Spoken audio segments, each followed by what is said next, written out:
जादूगर और मच्छर की कहानी। एक समय की बात है, एक छोटे से गांव में एक जादूगर रहता था। उसका नाम था मयंक। मयंक बहुत ही दयालु और समझदार था। वह अपने जादू से गांव के लोगों की मदद करता था।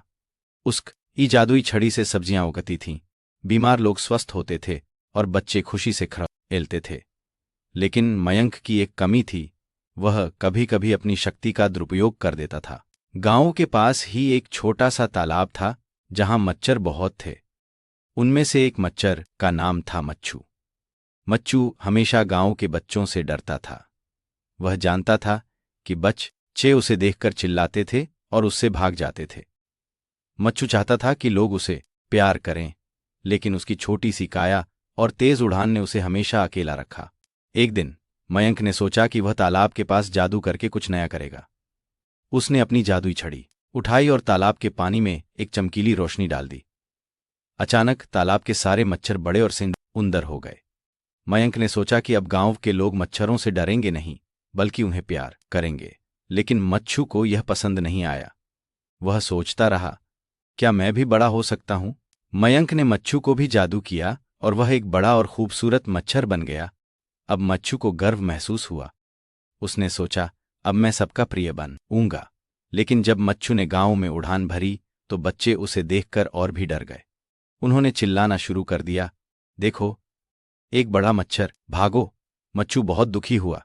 उसने सोचा, मैंने तो सिर्फ खुश रहने की कोशिश की थी। मयंक ने देखा कि मच्छू के लिए उसका जादू भी काम नहीं आया।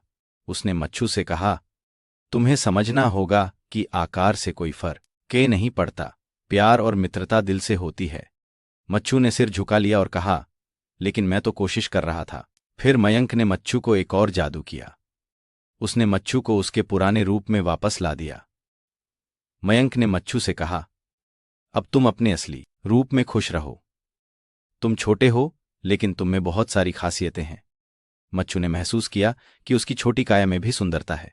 मच्छू ने गांव के बच्चों से दोस्ती करने की कोशिश की। उसने उनके पास उड़ान भरी, लेकिन इस बार वह डराने के बजाय ये उनके आसपास खेला। धीरे धीरे बच्चे उसे पहचानने लगे और उसे प्यार करने लगे। उन्होंने कहा, ये तो मच्छू है, चलो इसके साथ खेलते हैं। मच्छू को अब समझ में आ गया था कि सच्चा प्यार और दोस्ती किसी भी आकार से नहीं होती। उसने मयंक का धन्यवाद किया और कहा, मैंने सीखा कि हमें अपने आप को स्वीकार करना चाहिए। इस तरह मच्छू और गांव के बच्चे अच्छे दोस्त बन गए। मयंक ने भी समझा कि जादू से ज्यादा महत्वपूर्ण है दिल की अच्छाई। सीख, हमें अपने असली रूप को अपनाना चाहिए और दूसरों को भी स्वीकार करना चाहिए। असली खुशी सच्चे रिश्तों में होती है, न कि आकार में। प्यारे बच्चों, लाइक करो, शेयर करो और सब्सक्राइब बटन दबाकर हमारे दोस्त बन जाओ।